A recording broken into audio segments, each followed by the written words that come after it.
What are you looking at me for? You always get nervous when I look at you. Have you noticed that I don't know what you're going to say. Yeah. It's okay to not know what I'm going to say. I don't know what I'm going to say most times that we get started with these shows. Is this the first time you've worn that shirt? It is. Honestly, I don't think that we would have been doing an Epic Universe or Universal show if it wasn't for the fact that I had this shirt and I wanted an excuse to wear it. It's got Toothless on it. There it is. You called these what? Goats, but they're actually sheep, not. I'm They're pretty sheep. sure. Yeah. Dragons. But yeah, I mean, why not have a show for a reason to use? And then Derek's got his, I guess it's Fantastic Beast. Yeah, from Harry Potter. And Eric's got a Universal jacket on. And I busted out the best part. Nice. And then there's Jeff. Hey, I just got a Roosevelt's delivery today, but I don't have any Universal things, so. Womp womp.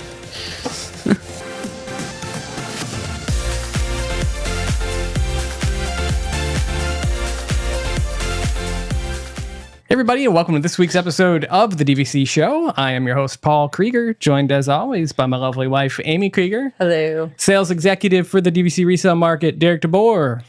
Hey now, happy Monday, everybody. The Honorable Jeff Haslam. Hey, dudes. And we've got special guest Eric Hersey with us tonight. Hello, everyone. Thanks for having me. I say tonight, but we put the podcast up in the morning. I never know how to address people, and Derek's infamously just addressing everyone for every time of day. So, but yeah, thank you for joining us tonight, Eric. Really happy to have you on the show.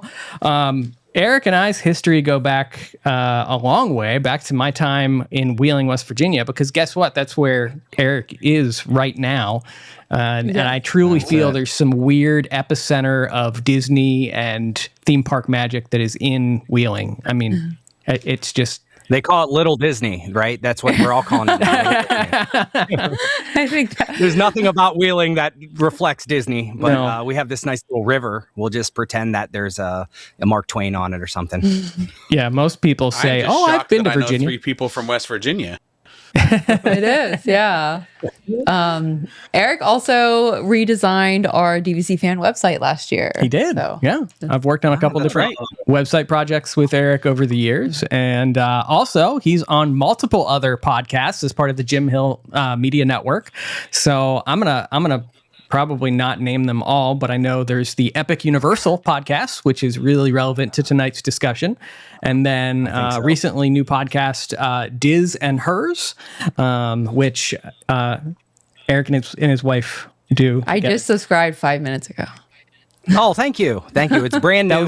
We just created that one not so long ago. I think that's the newest one. But yeah, I help with all of the Jim Hill podcasts. So he's producing like one every 15 minutes, it seems like. So it's just a sausage factory. But the Disney dish is the one most people know about. That's Len Testa and Jim. So I've helped them for the last several years, just getting some of those shows off the ground and out to the feeds. And it's funny that I was not a Universal fan whatsoever a couple years ago, and Jim did not have a Universal podcast, and we were pretty much saying, hey, Jim, there's just going to be this big surge of people that are going to be thinking and wanting to know about Universal. Maybe we should put one out there. And at the end of the day, we said, well, I'll help co-host it. Although at that time, I've never been to Universal Park at all. I'm a diehard Disney. Wow. I was very tribal. I was very much like, no, Universal is not my thing. Disney is my thing.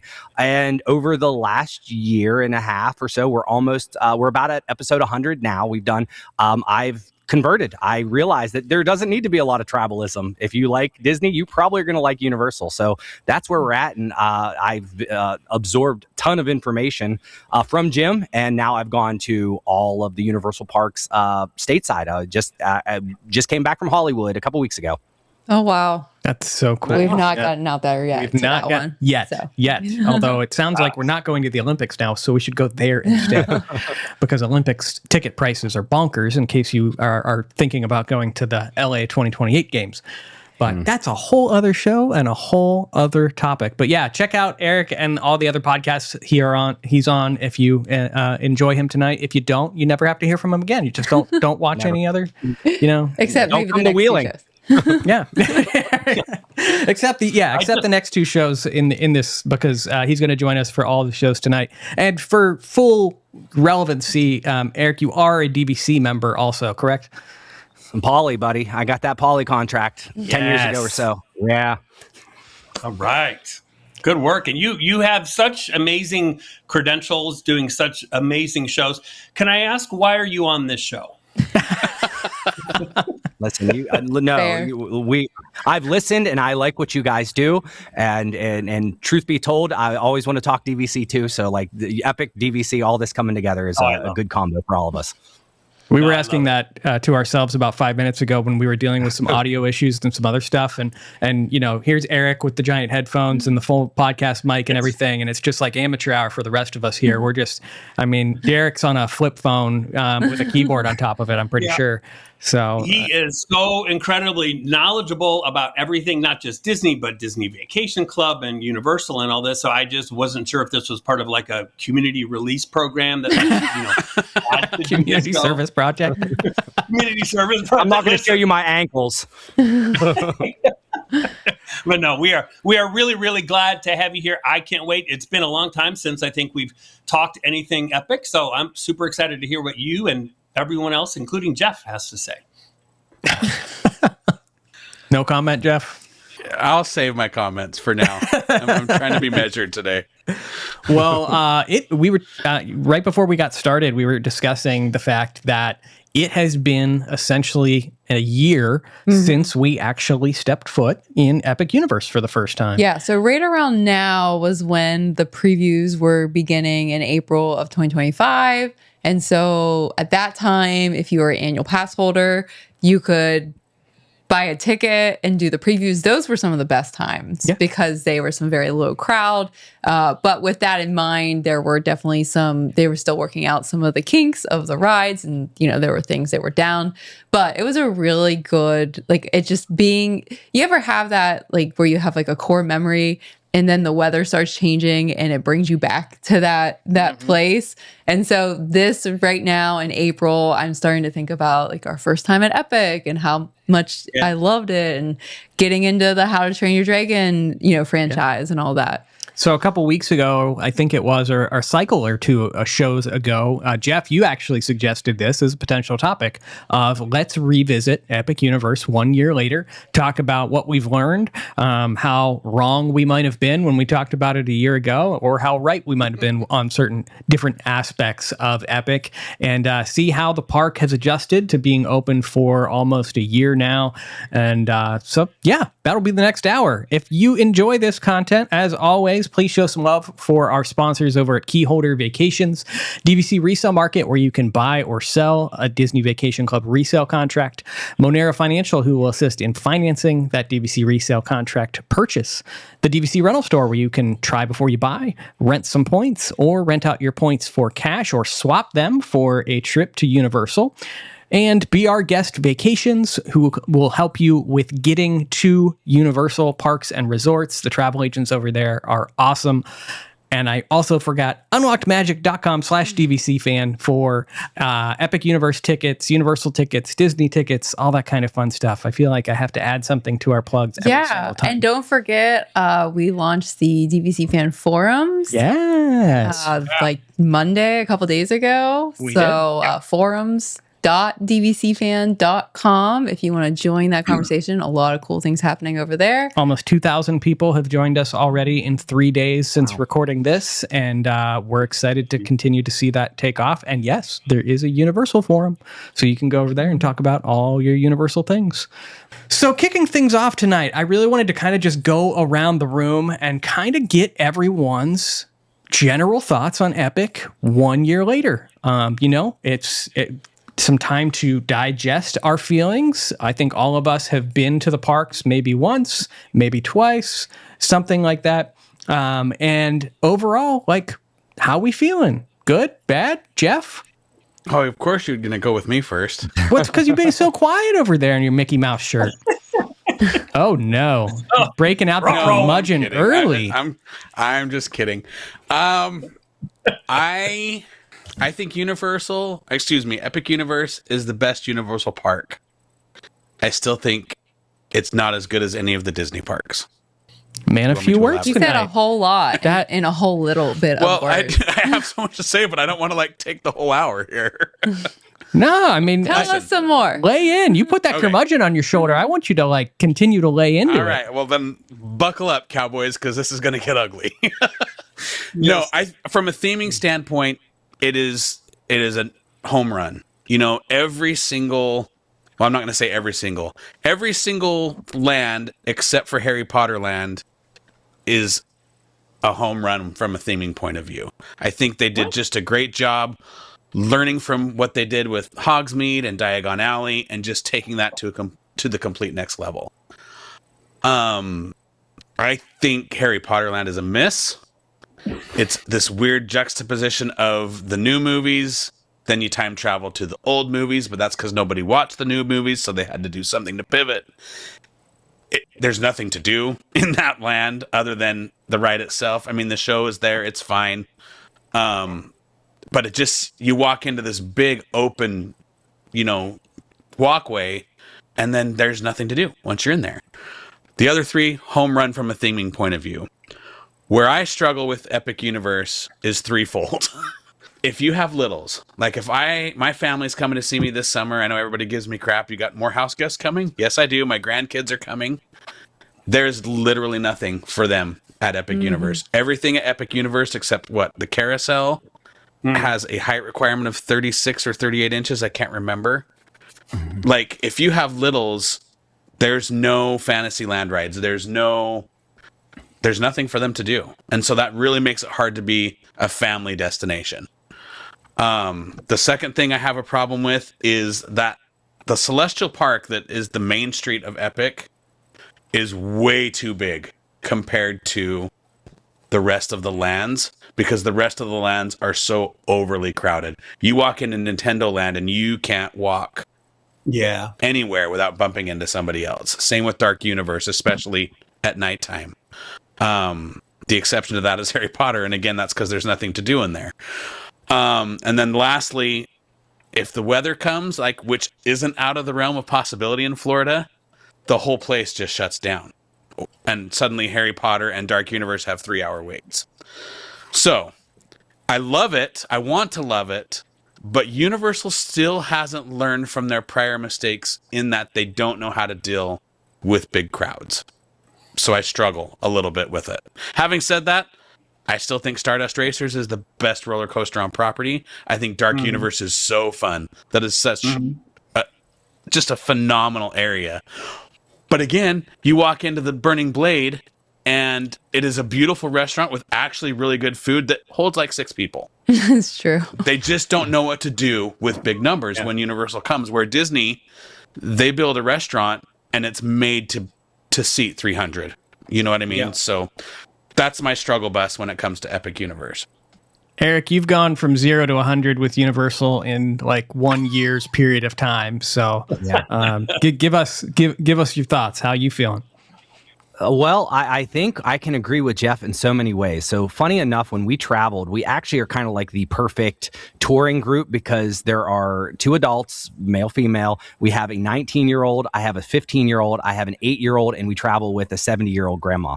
So when we went to Epic, so we are basically the survey group that you take. It's like, what does everybody like? So when we went to Epic, it is exactly that. Grandma did not have much to do because she didn't like motion simulators. My son had a panic because it's like we're running out of things to do. He doesn't necessarily like coasters and so forth. The rest, we all kind of loved it.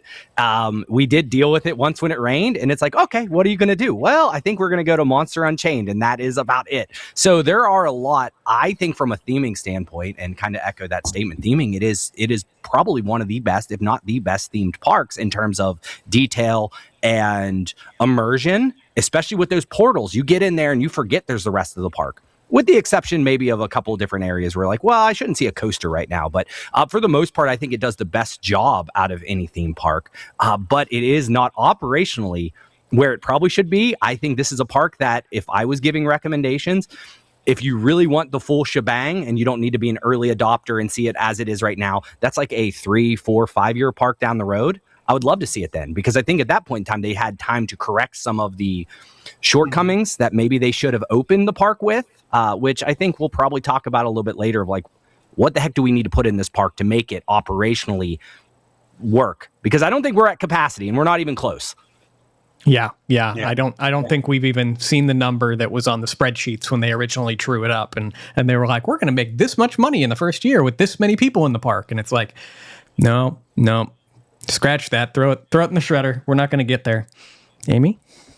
I struggle because it's hard to, there are places, there are parks, there are theme parks that really like hit your emotions. And so I feel that way about like Isle of Berk, Super Nintendo World. It's like walking in and being in my childhood when my brother and I used to play Super Mario Brothers. And it's hard to like see all those things and be in Celestial Park in the evening and not just love the park. But that said, I do agree with, we do still see some operational things. So I've been to Epic 5 times since it opened. I kind of experienced the whole gamut. So our first time was a pass holder preview. It was in April. It had just opened it had been open for like previews for like a week maybe when we went. Yeah, a week or less. Yeah, it wasn't very long. And we went on Paul's birthday, and great experience, but really hard to get on Harry Potter. It was near impossible to get on, even though we managed to somehow get on it at the end of the night. But it's because of your magical toothless thing. It's because I carry toothless around with a sad face. But so then after that, we actually, we were fortunate to go to the grand opening event. And so we got to be there, all the like executives and stuff are there. And of course, everything's at its best, everything's working and all the characters are out. And we actually have a really cool reel from that I think has hit 1 million views on Instagram with just the different characters in Berk, talking to us because I had stripes on. And so that was just a really, really cool experience. And obviously you could walk on anything at that point during that evening. Then I got to experience middle of July or June. It was June, middle of June, no express pass, big crowds, huge lines. We even stayed at Helios and the lines were huge. Harry Potter waiting in line for that through our whole first hour, it breaking down before we could get on, like just experienced it all from that. And then I think, you and I went another time in July and we did like nothing, didn't we? We just like walked around and just walked around. We just walked around and hung out and had dinner at the Atlantic. And then we went with work. So we got the experience taking a whole lot of people at once and getting on rides with them. And we got to do some stuff, but not a ton. Obviously, by that time, Express Pass was sold out. And I'm not really one for Express Pass unless, it was like a big day with maybe family or something, because it's very expensive. So we've kind of experienced all of that. And with that said, there are like Jeff has said, and like Eric has said, if it rains, you miss out. If it rains for a long time, a lot of rides are down, or if something goes down, it goes down. So I was just looking at today. It's a beautiful day. There's not a speck of rain out. It's Wednesday at like 5:30, and there were some really good wait times. Stardust is only 10 minutes. Harry Potter 75. It was 65 a little bit ago when I looked. Everything else is like 45 or less, but Super Mario Kart was down. It's now back up, but it was down when I looked a couple minutes ago. So, you do have that those challenges where sometimes things go down. I will say, I think Monsters is only 10 minutes. I think that they're getting there. But it is going to take a few years. And I think expanding hopefully sooner rather than later is going to be a benefit to them, because they're still throwing them out, and we're going to talk about this later, but they're still kicking around the ideas of annual passes. We know that they're not ready to unleash that yet. The park just isn't ready to handle that yet. But yeah, I'm kind of excited for what the future's going to bring for Epic, but I can also see us not going for a little while and waiting for some of those things. Well, and that's exactly what we've done. I mean, we were sitting here and we were saying we need to get back over there. It's, almost the middle of 2026. And so it's been, several months since we've actually been in Epic Universe. And, I agree with what everyone has said so far, but I play devil's advocate in one way, which is that I wonder how critical we would probably be if we had set foot in Magic Kingdom or Disneyland on day one, as compared to where it was a year or 2 years or 3 years after those parks opened. I would question whether or not we would have some of the same criticisms of things breaking or things not working. We were just in a Disney park. What park were we just in where 2 big rides were down? I can't even remember. I have no idea. We were with Dan and Jeff. I know it was not that long ago. Oh, it was when we were at we were at Magic Kingdom. Yeah. What was down? I can't even remember. It was Tron. Tron was down. Space Mountain was down. Yes. And so big, it's like, okay, Big Thunder's down for refurbishment. Tron's down. Space Mountain's down. So, I even said that, like, it still happens here too. Yeah. You know what I mean? So it's not like Disney's immune to it either. But the struggle becomes where the value for your money is. And I think that's where I go to kind of what Jeff said, a little bit of what Eric said, is that at the end of the day, am I going to shell out those ticket prices for a park that I know is not fully operational for what justifies what I believe that cost warrants? The answer is no. Like it does take a lot to get us to go back there because, as we've said, it's like $200 each a day. Yeah. There's no annual passes right now. And we'll get into that a little bit more later, but that is a bearing on whether or not you're making a decision to go there. All that being said, all that aside, I still think if you're doing a Universal vacation, this is a must do. Or if you've not experienced this park yet and you've experienced the other Universal parks, you need to experience this because it does, it allows you to say, wow, it's crazy where we've come technology-wise with the rides. It's crazy what a park in the 21st century really looks like and what it's capable of. Is it fully doing what we expected to do just yet? No, but it can get there.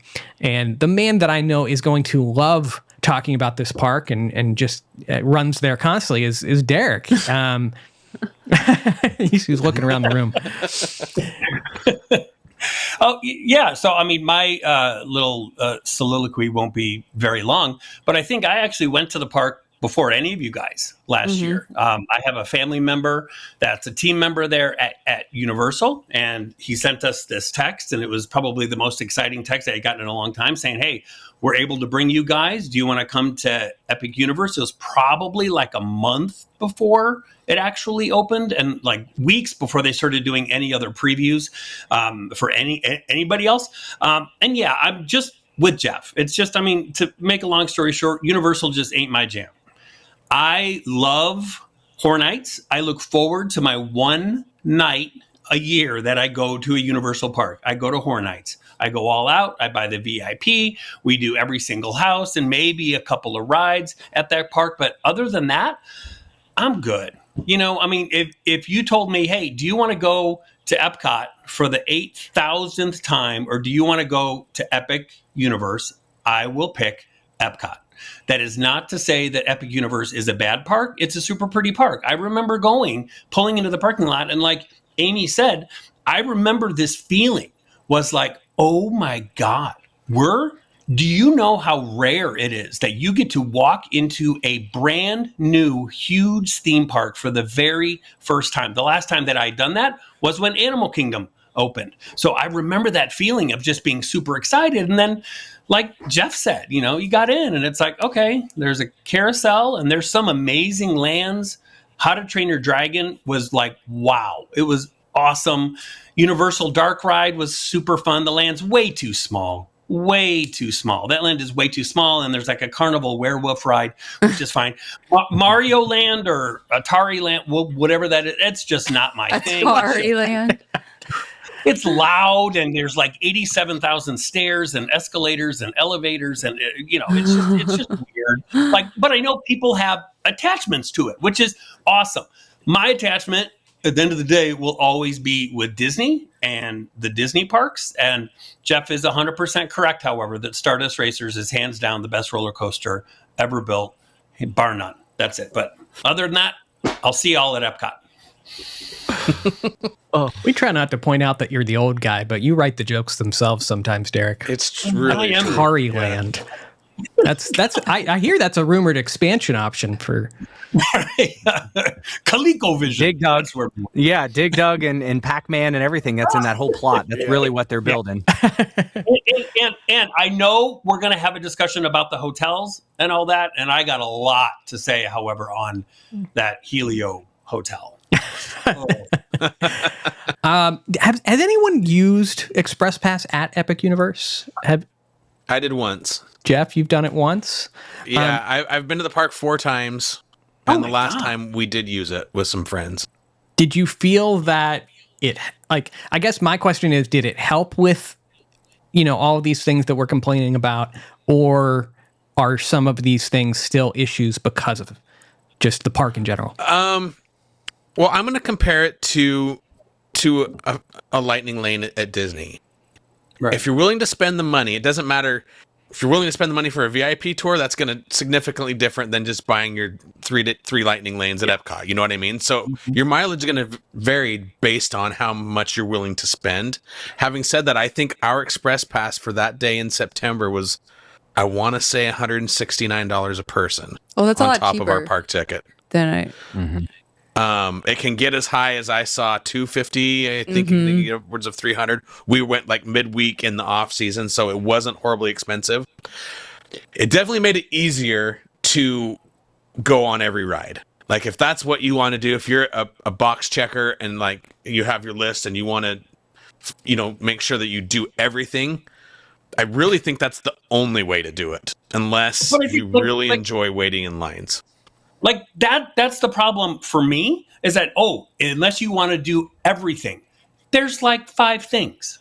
Like that's, you know what I mean? Really, at the end of the day, there's just not enough stuff to justify that Jeff have to buy a $200 ticket, then buy another, almost a $200 thing to basically ride. What's the longest wait is always the Mario minecart, which can sometimes be like 2 to 3 hours for that. Yeah. But Donkey Kong. Yes. And so you can walk on, the best ride there besides the coaster is Monsters Unchained. It's a phenomenal ride. But I think even today, Amy, you said the wait is like 10 minutes. So it's like, it just seems like extraordinary amount of money for just too few attractions. Eric, did you go? And that's what I was kind of going to get at, was our problem is we wanted to ride Stardust, Harry Potter, Monsters Unchained, Mario Kart, and Hiccup Flyers over and over again. Everything else is hot garbage. Like I don't know how to put into words how bad the Curse of the Werewolf is. We have that same ride at our dinky little Utah Lagoon Park. Yes. Yoshi, it's cute, but Don't you're only bash supposed Yoshi. to go on it with kids. I love Yoshi. But it has a height requirement of 38 inches, which is bizarre. Oh, really? And yes. So you couldn't take. And so you can't take. They missed the demographic they were going for with that attraction, because the ones that want to ride it can't. And don't even get me started on that fire drill. That stupid. Okay, we won't get you started, because I want to ask Eric. Eric, you went after the park was officially open, correct? Well, we actually went on the very first preview day in April. We were just so happened already had a Disney trip booked, and we got in on the very first preview, not team members, but when everybody could do it, annual pass holder preview. And then we went back in July. 2 vastly different experiences, right? Yeah. The one in April, the weather was nice. Everything we managed to do nearly everything we wanted. We even got the 1 p.m. drop on Ministry of Magic. We lucked out there. Everything seemed to be operating that we wanted. Fantastic. It was open from 11 to maybe 8. So we got everything done that we wanted. The July, super hot. The no shade is pretty real in many aspects. I do think that's a little overrated, but I will tell you what happened to us. Going from Isle Burke to Monsters Unchained through the Celestial area, there is no shade. And just walking through that, we were like, oh, we're done. Like almost passing out.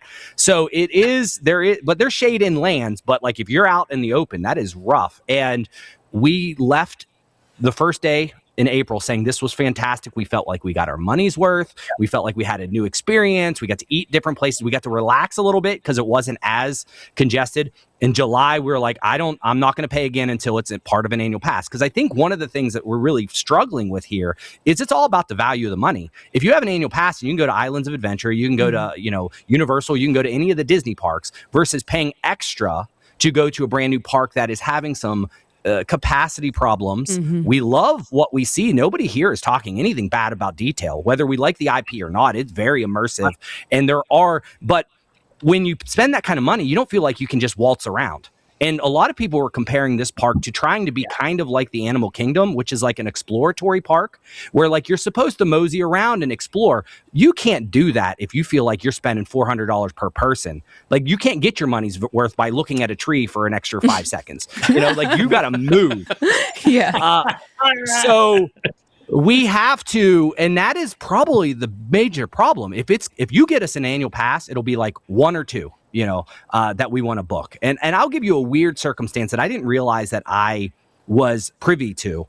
So I didn't go to any Universal parks for years. I was a Disney fan for 10, 15 years plus, knew all about them, but didn't go, right? I will say the first time going to Islands Adventure and the first time going to Epic were the same level of excitement for me because I've heard so much and there was all types of press where everybody has already gone to these parks for so long that they forget like what it feels like. And I think the community was hyped up Epic because it's the first park in 25 years where like going to a Universal park was the first time. So I don't think there was that much different, but I think as a community, we hyped this sucker up as being like the greatest thing of all time. And truth be told, it is a new theme park with great immersion, but it has problems because it's a great new park. We had the same thing happen with Animal Kingdom. Like all these opened up and there wasn't enough to do and people left angry. So we're dealing with that right now. And it sucks that we're in the midst of it. But like, in a couple years, we should have some plots of land and new things to do. Yep.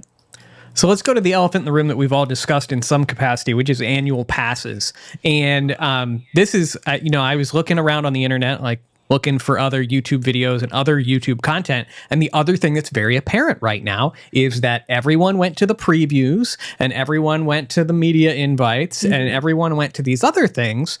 But very few vloggers and influencers are really out there exploring Epic Universe or making Epic Universe content now for this very reason, which I think everyone is in that position of we need an annual pass if we're going to go more often because paying $200, $300 a pop is just not going to do exactly. Yeah. And my mom wants to go. And it's, it's the same issue that Jeff has with his grandchildren and that Eric has with, the older generation in his group is that there's not enough for her to do for us to pay, $200 some a piece to go and ride Yoshi with her. You know what I mean? Exactly. Like if I'm paying $200, I'm riding Stardust, I'm riding all the coast, I'm riding everything that's there, which isn't a ton, but it's all things that she won't go on.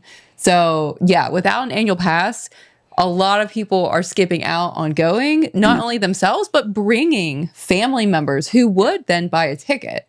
But you can't have an annual pass if you don't have the capacity to hold both. Exactly. Yeah. You've got to be at that operating capacity to do so. But we must be getting there in some sense because Jeff, actually, when you had suggested this topic, you had heard of like some surveys that had been being put into the world suggesting kind of some unique annual pass offerings, correct? Yeah. The surveys that I was privy to, they were really looking at 3 or 4 different options on how they're surveying existing or former annual pass holders, trying to get a sense of what they would be willing to pay for and what would be a win to get them access to Universal. And some of the things were floated around that I saw were, we'll add Epic to the annual pass, but your annual pass price will double. There was one that was, you don't get full access to Epic, but you get X number of tickets, almost like entitlements per year. So if you're at a platinum, and I don't know these numbers for sure, but as an example, if you're like their premier pass holder, their top of the line pass holder, you got like 10 Epic visits a year, and then the next one down, you got a few less, and so on. But you had to book them in advance, and you had to they were kind of subject to park reservations, which we're all used to. Another one was a Monday through Friday add-on to Epic, or for Epic to your existing annual pass. And there's one more I can't remember. It was something like after 2 or something like that. And for me, none of them, if I'm being honest, really moved the needle. I don't want to pay double for my annual pass for one park. You know what I mean? That's too much. I guess the one where you got X number per year, maybe I would consider that. But I don't know. It just seems like and Disney doesn't have an annual pass for everything but Epcot. You know what I mean? Like, an annual pass is an annual pass. If I'm a local, or if I come to Disney and to Universal frequently enough, it feels a little bit shaded to be shut out. Yeah.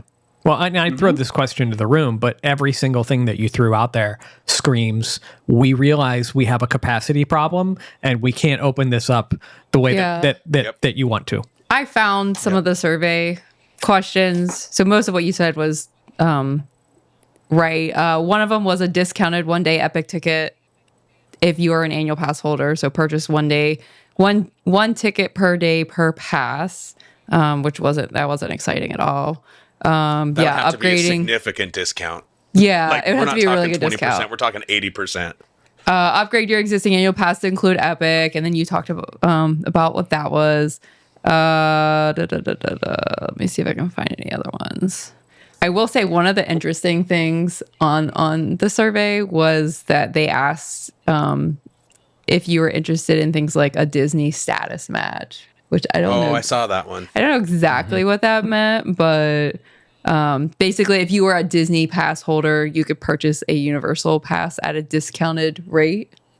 So, yeah. Yeah, that's circulating right now. There's surveys going around that they're currently asking that for a lot of Universal, which is odd. And I don't know if it was this survey, but there was some of them that were honestly talking about, would you do a 2, a 3, a 4-year pass, annual pass? They're trying to get people in, which was very interesting. I don't know if it's Epic related. Remember that. Yeah. Or I think it's more based off of, let's get you locked in before Disney opens up some of their new offerings where you're going to have to make a choice. Very apparent that it's capacity issues. Like, you can't open up the annual pass world as much as we want coverage and stuff. If you can't handle the people that are still making Universal trips, because if you looked at their marketing this year, they're going all in. And I got an anonymous person got a survey, because we're not allowed to talk about surveys we get from Universal via the first little clipper thing. So somebody sent to me a survey that was really talking about their branding and pushing towards week-long vacation, family, like a book longer. So they're really trying to get that, hey, we're not going for Disney and adding on Universal. We're going for Universal and we'll add on Disney. And I think this park is what they're trying to help for, but that's difficult to do if we can't get in, or when we're there, we feel like we didn't get everything done. Well, and to play off of that, one of the things that if you're in the travel agent world at all, that Universal's kind of been floating, but they haven't really like hard target marketed, but it's available through their booking, is, to your point, a Universal vacation with an add-on at Disney. They're also pushing a Universal vacation with an add-on cruise, a land and sea option with Royal Caribbean. Wow. That Disney's had locked up for decades. You know what I mean? That if they can now turn this into an actual week's vacation, and to be fair, a week vacation at Universal is still significantly cheaper than a week vacation at Disney. So, I mean, there is some market share to be gotten. Yeah, and especially if you can sail out of Burke. I mean, if you get right on a Viking ship and you head right out, that would be amazing. I think that would really help the numbers. That would be the Universal Cruise Line concept that I would buy into. Right, How to Train Your Dragon theming. And with like the package concept, the other thing that I've struggled with, and obviously they're trying to solve this problem, is the fact that if you're staying at any of the other non-Epic Universe hotels, you've got a decent trek through the heart of Orlando to get from Epic Universe over to the other 2 parks and back. I mean, that's I don't know if anyone's actually done that trip, but I've done it I personally didn't think it was that bad. I mean, I've gone both ways. I stayed at Epic and then we traveled over and we did also the alternate route of it. I guess it could also come down to a lot of traffic, right? It's not ideal. I mean, it's not necessarily being on a monorail and popping over, but I would say getting to, and as an out of towner or just anyone, getting the Magic Kingdom is the biggest pain in the butt ever. So I would say if and that is the greatest theme park in many eyes, right? To get there. So it's not over. It's a thing, but I think it's slightly a little bit more overrated to say, well, that was a horrible inconvenience. As long as you got the bus going, I think you're okay. I do want to say the hotels that we've seen, so Stella Nova, Terra Luna. I think that those were an absolute home run. So we stayed in Stella Nova, under $200 a night for a hotel that is walking distance to Epic Universe. So we were able to walk there in the morning.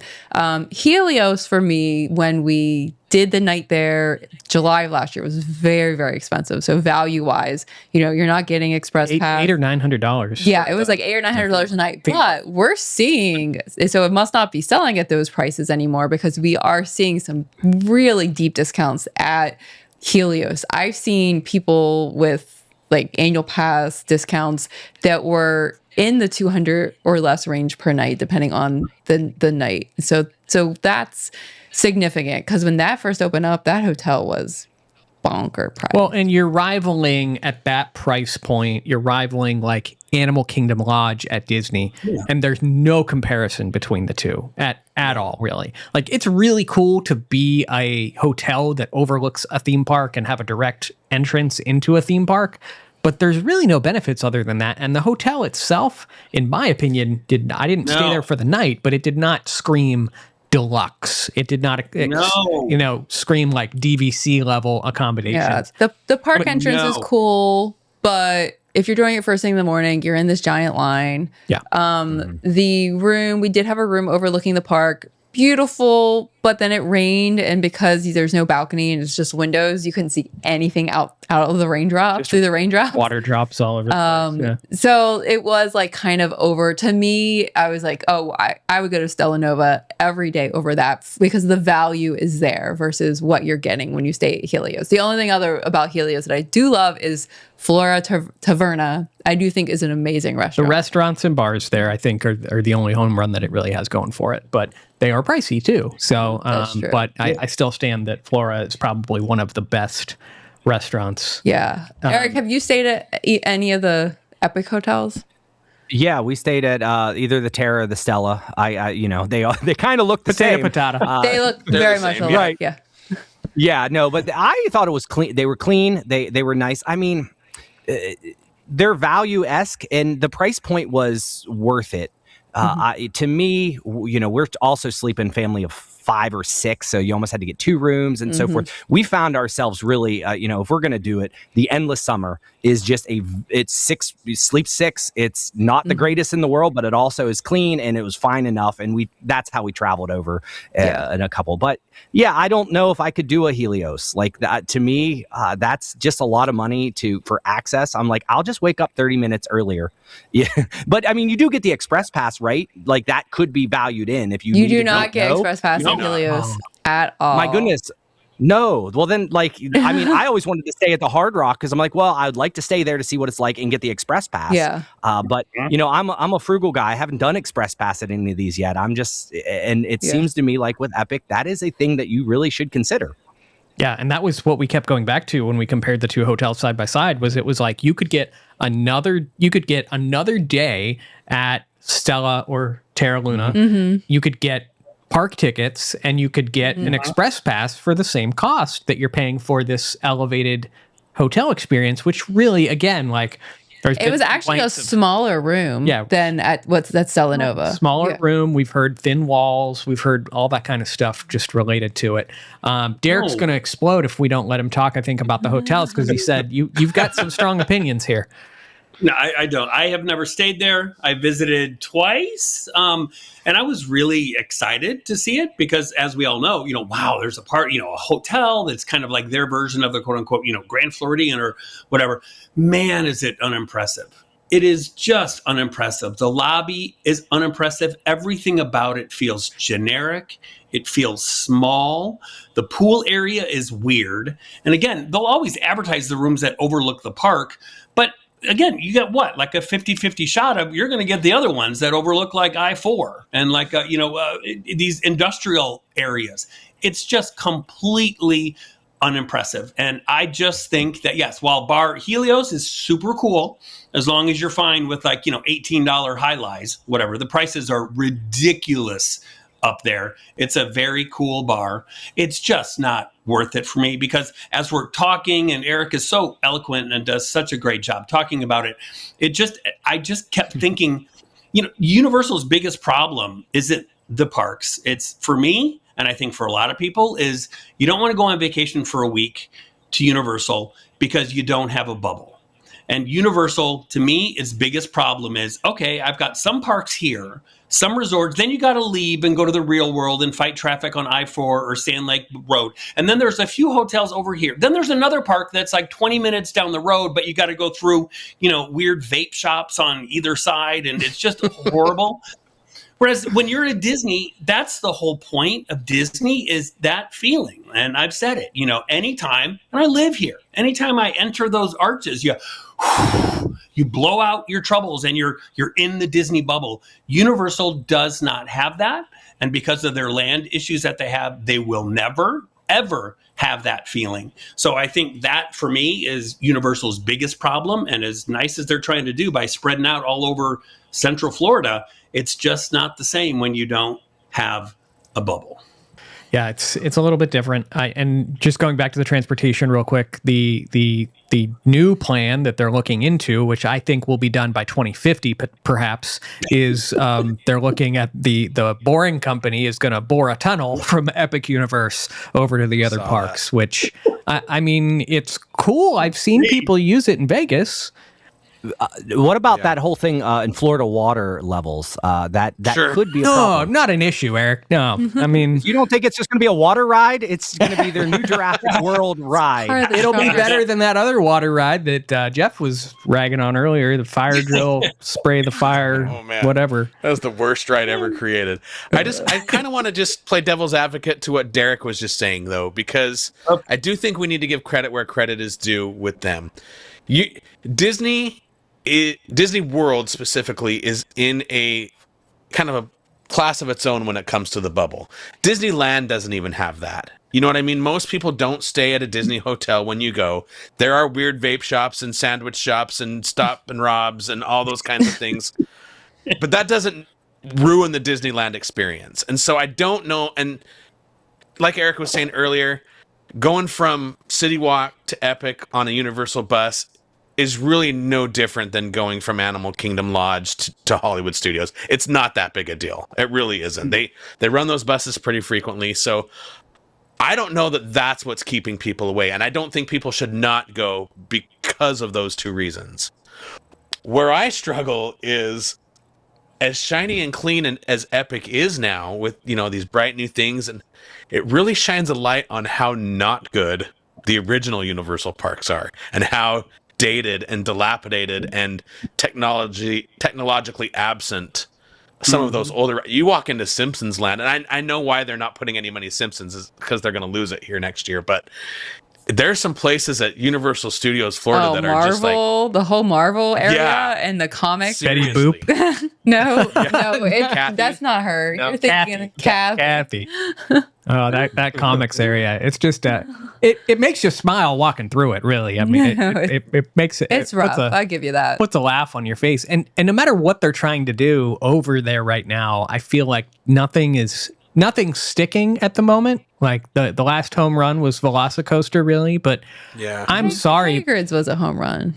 Yeah, and but Hagrid's was after or before. That was before 2019, right? Yeah, it's been a while. It's been a hot minute. Yeah. But they're still trying with the Fast and Furious concept, and I'm still not sold. I know. Like, we keep trying, but like the internet invented 12 different variations of that coaster that were 10 times better. And when someone said a Ghostbusters coaster, I would ride it every day. Yeah. Yeah. I will tell you what I always thought was one thing that Disney always had a leg up on with Universal was nostalgia.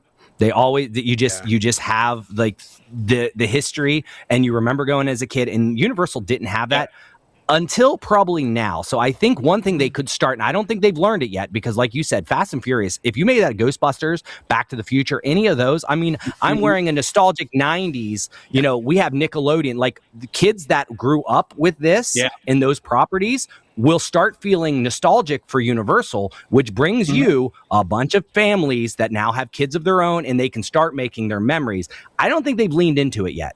You don't see that happening, but once they realize that, they finally get the one thing that they've always wished Disney, that they had over Disney. And I haven't seen it yet, but I'm with you in many aspects of like, we're putting in franchises. I know Fast and Furious has made billions of dollars for them, and it's easy just to take one from another one. But boy, I think leaning into some of what made them, like the Jaws, the earthquake, all that stuff right now actually resonates with people of our age. And I think they could probably profit off that. But yeah, the other parks, going to them for the first time, Universal Studios proper is a bit the coherency of like where you go for something, like, all right, we were just on Hollywood, now I'm over. It's just different where Epic gets it right. You're in that themed area and you're there and you feel like you're there. So they got that right. But I feel like that's going to cause some problems here shortly, because there's a lot of rumors going on with these portal things.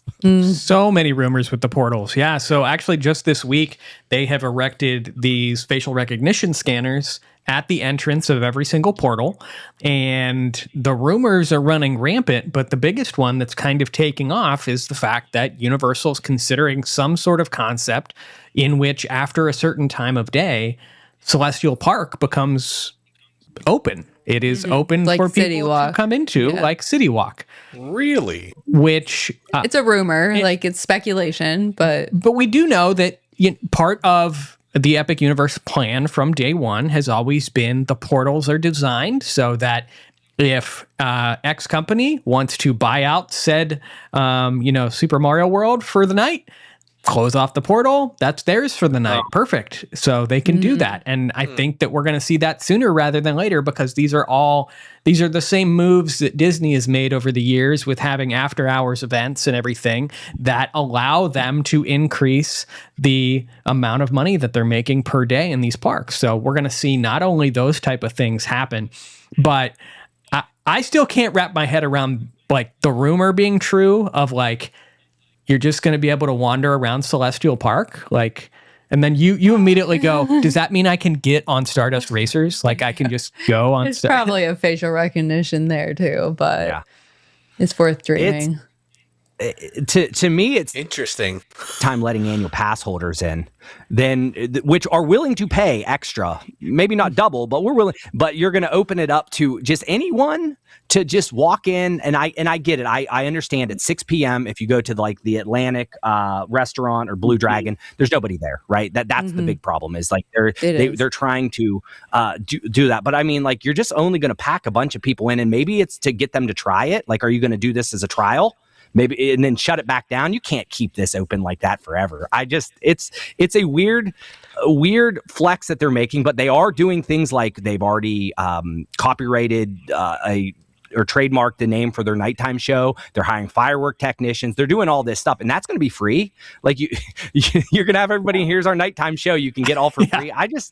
I just don't understand it, but I do understand the aspect of like they need to get the return on investment on this park. And if we can't hit our capacity and get the money off of every single day guest, all right, let's double the admission, And imagine if you paid a full day and it's like, well, Mario's closed at 6 today. Yeah. That is not going to be cool with people that want to pay that kind of money. Or like you and me, we're standing next to each other watching the fireworks at the end of the night. I'm standing in front of you, blocking your view a little bit, and I paid $0 and I'm eating my peanut butter and jelly that I packed from home, and you paid $900 with, Helios and, Express Pass and all this other stuff. So Someone's already thought this through, Paul.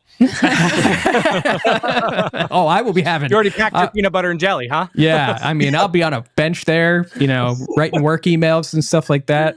We'll get Derek selling resale contracts from the middle of Universal. So, I mean, it's a done deal.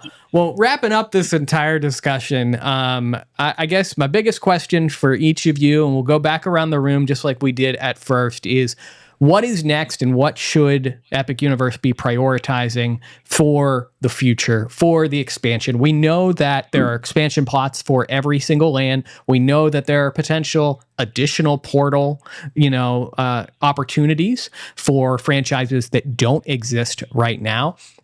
They have essentially soft confirmed that they are expanding already in the Ministry of Magic area, probably giving us the ride that was always planned for that area, which was kind of a Harry Potter broomstick, Flight of Passage-esque experience. So that seems to be a go. There's been rumors of expansion, I know, at Super Mario. There's been rumors of expansion of Dark Universe. Haven't heard anything really for Burke that's been too concrete, but of all the opportunities that they have at the present time, what should they be prioritizing, and what's gonna personally get you to step foot back in there, sooner rather than later?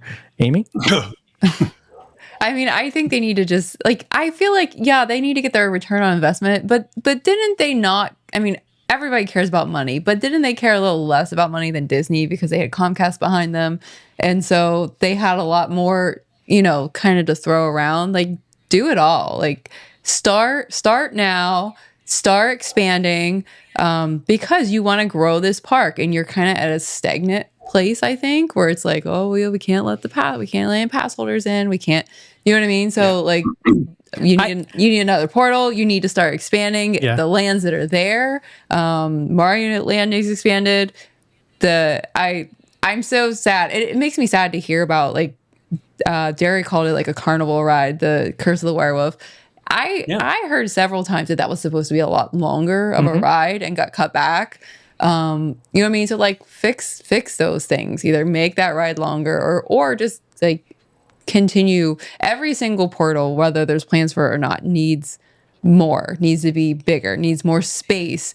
Mario needs another, do the Zelda section or whatever, because it should not be shoulder to shoulder people. That's not the experience you want, especially in Florida where it's hot, 75% of the year. So yep.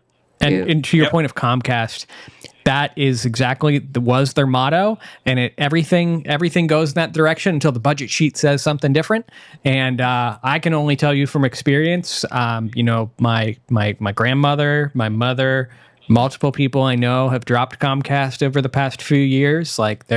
It's kind of a dated. That mindset is a little bit dated. So those revenue numbers start to dip, and then the money that they could easily funnel into theme parks. Yeah. If you weren't charging people $400 a month for cable, maybe you would have more. Shots fired. Yeah. Derek, what's going to get you to step foot back in Epic? I think if they move Horror Nights to Epic Universe, that's it. That's all I need, because I'm not going to go back. I don't care what extra land you build. I don't care what extra ride you build. It's just not for me, which is fine. But I think their biggest issue, which my takeaway on this, that is when you're talking about the annual passes and all that, for people that love that, you guys know, I'm a YouTube person when it comes to vlogs of theme parks and all that stuff. I love them. You're never going to have the amount of content until you open it up to annual pass holders, meaning you could see every day these Disney vloggers will have a new one, and they went over to Animal Kingdom just because they have a new, a cookie. And here's the vlog about Animal Kingdom. And it's a whole 30-minute, 40-minute blog because they can get in there with their AP. That until you do this for people to be able to go to Epic, that's what you need. And I think there's a lot of people that just don't see the content, because it's just not available, because these vloggers went, they covered the park. Maybe they went back again. But after that, what are they going to do because they don't want to pay to have to go back into the park again. So I think if they could find a way to open it up to get more content for me, show me something else. I haven't seen anything epic in like a year. So maybe I'd be more excited if I could see more content, but it's such a crazy statement because it's such an easy fix too. Like give the Tim Trackers and the Mammoth Club people annual passes. Like obviously you can push some button in the system that allows those people to have some sort of all access pass with the agreement that they're in there making content. And you better believe these people will be in there all the time if they're handed that. And yes, it's sponsored content, but again, that's what you want. That's going to be what continues to bring people in for their family vacations and sell that narrative to Eric, what you spoke to earlier of, it's a multi-day destination and you got to come here for 4 days and all that kind of stuff. And that's my final thought too, is I want to watch something on TV to get me the warm and fuzzies that I had when I went during the team member preview before the park opened. Because like Eric said so perfectly, I swear to God, if I went in July, I would badmouth that park nonstop. I'm sure I would hate every inch of that park if I went. I went in April. There was nobody there. The longest wait we had was like 10 minutes. The food was great. It was wide open. But I know if I went in the summer as like an actual paying guest, man, I'd probably hate that park. So and that's the problem. We have to erase those expectations from our memory because there were 10 people in the park those days. You could fire a cannonball down the middle of it, and there was no one that it was going to hit. And it was glorious, and it was the best experience. And I am so grateful that in my life I got to experience a park like that, because I've always said, like, I want to be the only one in Magic Kingdom. I want to sit dead center on Main Street and watch the fireworks by myself. Like that's that mindset that you put in your head, and it's just like it's not the reality unless you got billions upon billions of dollars to buy out the whole park. But Eric, you're the resident Universal expert. I assume that you might already have plans to head back there in some capacity. But what do you think that next big move that they need to do? I don't think here's the thing, is it's not sexy by any means. They just need more dark rides and flat rides. They literally need more things, and that will help, because we're complaining because we're not getting our value, right? Yeah. We just feel like if we go there and we can only do 4 things during the day, or the grandma or my son can't do anything. I know it doesn't sound great, but the carousel it's a really nice little carousel, and the shows are really nice. The How to Train Your Dragon show is amazing. I love that show. Build a couple more theaters, get some shows. That is the biggest thing. You look at Animal Kingdom, and they have less rides and there's not as much to do, but they have some shows, or did. Yeah. There's things you can do. You can walk around and see gorillas and all this other stuff. You need to be able to fill that day with some type of value that is not just standing in line. And they don't really need any more e-tickets. Like, I would love a broom ride. But like the Creature of the Black Lagoon dark boat ride, whatever, I'm not making it on the cheap, but make it easy. Just make it to the point where it's a people guzzler. It's like a Pirates, and it's nice. And I think if they do that and we can get some additional attractions in that park, then we don't feel like we're chasing that next ride and we have to get our value. Even if we had to pay for it, you're like, well, there's 15 things to do and we got to do 9 of them. That is enough for most people to feel like it's a value. Plus you get to eat, and there's still some, characters. You get Super Mario Land. There's a lot for kids to do in terms of you get your magic band or your power-up band and do all this stuff, but people don't know about because we're not able to slow down because we have to get that money. So I think that take some of these plots and set it out there to make the grandmas and the kids happy. If you do that, there is enough there to challenge as an IP, the Isle Burke and Nintendo. That's enough to challenge some of the Disney parks that usually get that younger demographic. If you just want it to be thrill rides like what Universal has done, then build another roller coaster and e-ticket. But I really do think they have to do the smart move here logistically and open up some of these flat rides.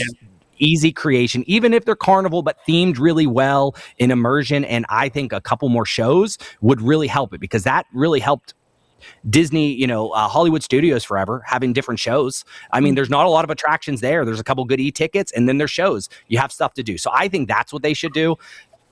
I'm sure the next coaster head, though, is going to be like, we need 12 more Velocicoasters. But No. What they need is coming soon. Epic Universe Grandparent Portal. It's like a nursing home. Jeff, bring us home. Yeah, and so let's talk about what they've done well, right? Let's give them credit where credit's due. The food at Epic Universe is probably the best at any theme park I've ever been to. The theming, out of the park. Their e-tickets, the few that they have, are better than most of the e-tickets that Disney has. They've done some things really well. But to Eric's point, and that was the number one thing on my list here, is they spent so much money on these awesome e-ticket rides that they forgot the rest. They forgot about what else makes a theme park. And I don't want them to do it like they did Islands of Adventure, which is all of the kiddie rides are in one land. Dr. Seuss Land, or whatever we call it. When Grandma can't ride Velocicoaster with little Timmy, Grandma has to traipse her Jazzy all the way across the park to go ride Cat in the Hat. They need this to be a theme park that everybody can take advantage of. So when Mom and Dad are on, Hiccup Flyers, now that's a bad excuse because they're just going to take them on that stupid fire drill. If they're on Monsters Dark Universe, they need something, a simple dark ride, a carousel, a Dumbo, a Winnie the Pooh type, very basic ride, but it's something you could do it. It would be so simple. Preferably but inside I don't with want air a whole conditioning. land that I never go into because I don't have kids on that particular trip. You know what I mean? It needs to be throughout every land, a little bit of something. Another thing they could do if they wanted, instead of opening the front gates to everybody that wants to, is they just need to do some Orlando Informer events at Epic Universe and get some people in the door to experience it and want to go back. That would be, I think it's going to be a while before we see it, but that would be an event I would pay for. Yep. Well, we're curious. Have you been to Epic Universe in its first year? If so, let us know in the comments kind of what you thought of the park, what it did well, what they need to change, and kind of these rumors for the future, do they need annual passes? Is that the next big thing? That's going to do it for this week's episode of the DVC Show. Eric, thanks for joining us. If you're interested in more Universal content, check out the Epic Universe podcast on the Jim Hill Media Network, where I'm sure you guys are a lot more positive than we are about it, or at least more positive than Derek is about it. He's never going back to the park ever. I was going to say we're a little bit more positive. We're critical. I've never been in a room where I'm like, I have to defend Universal here. My basement is themed Disney. This is based off the Utilidor here. I got the darn purple wall from Tomorrowland painted on my wall, and I'm like, I have to defend Universal here. I'm like, but I guess this is my territory. But no, we are very critical on what happens. Just like you guys, I don't think anything was said today that was so blasphemous, like criticizing Universal for not being Disney. We're criticizing Universal because it's a theme park and we pay and we have the right to criticize. So I think Universal has helped us get a lot of stuff at Disney, and Disney is going to help Universal up their game. So it is one of those things where I got out of my tribalism and I'm like, it only helps all of us as theme park fans and all that benefit from the community. Absolutely. So thank you for having me. I enjoyed thoroughly talking about Universal and everything in between. Totally. We'll stick around because we're going to film 2 more episodes and you're sticking around with us. So buckle up, folks. But that's going to do it for this week's episode. We hope you enjoyed it, and we will see you next Monday. Have a good week, everybody.